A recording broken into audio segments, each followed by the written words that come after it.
दोस्तों, हमारे नए नए वीडियो गीत देखने के लिए हमारे YouTube चैनल को सब्सक्राइब करें और न्यू अप टू डेट्स जानने के लिए बेल आइकन को क्लिक करें।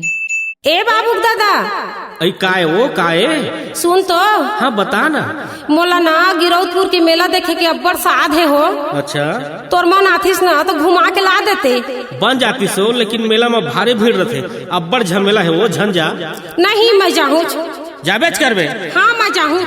मान जाओ मान जा। गिरौ धाम के मेला घुमा दे, मोला जगह जगह ला बता दे,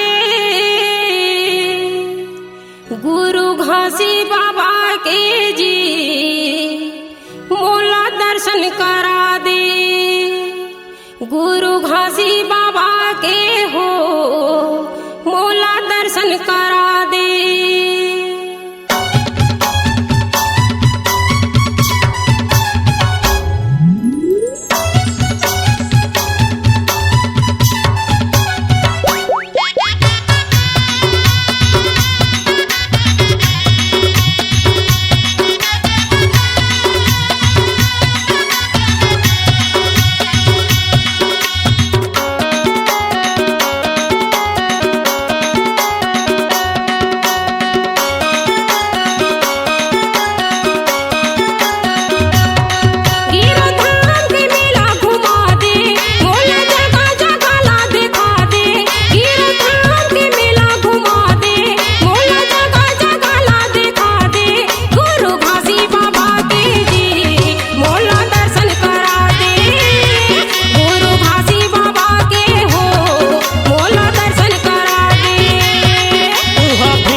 संगवारी वहाँ भीड़ लगे है भारी, तोला कैसे ले गाँव संगवारी, नोनी बाबू है संग मामो बाई कैसे ले जाऊं, नोनी बाबू है संग माँ जी तोला कैसे ले जाऊं।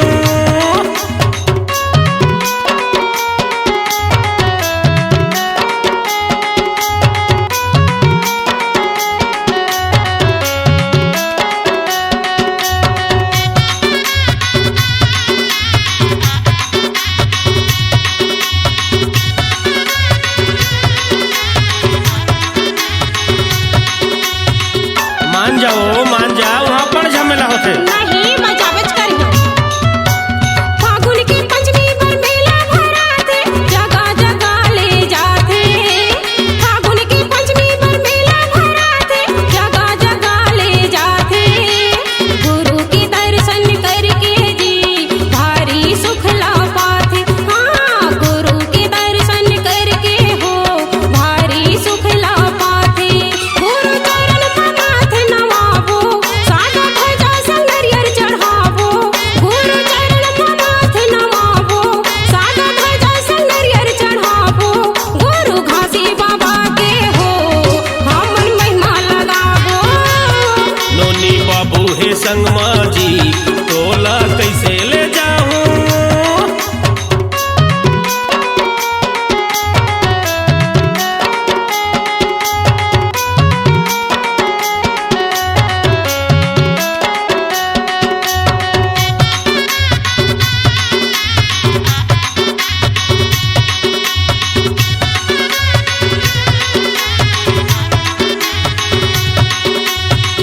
मान जाओ भाई मान जा। मैं नहीं माना, चाहूँ चाहूँ चाहूँ मैं जाबेच करूँ।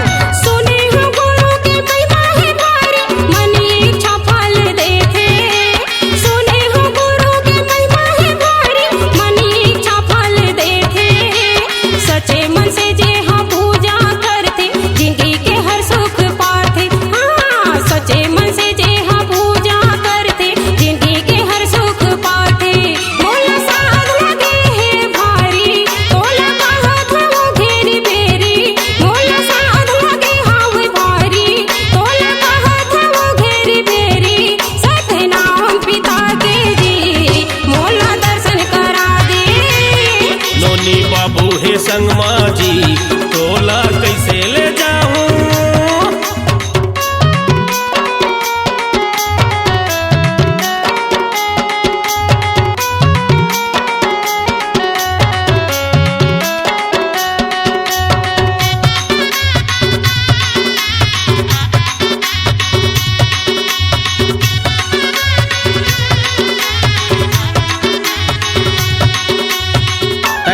वो नहीं मानो जाबेच करबे हाँ मैं जाऊँ ले चलता हूँ।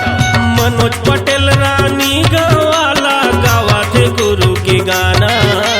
मनोज पटेल रानी गवाला गावा थे गुरु के गाना। चल गुरु दर्शन कराऊं तोला अब नहीं कराऊं बहाना। चल गुरु दर्शन कराऊं तोला अब नहीं कराऊं बहाना।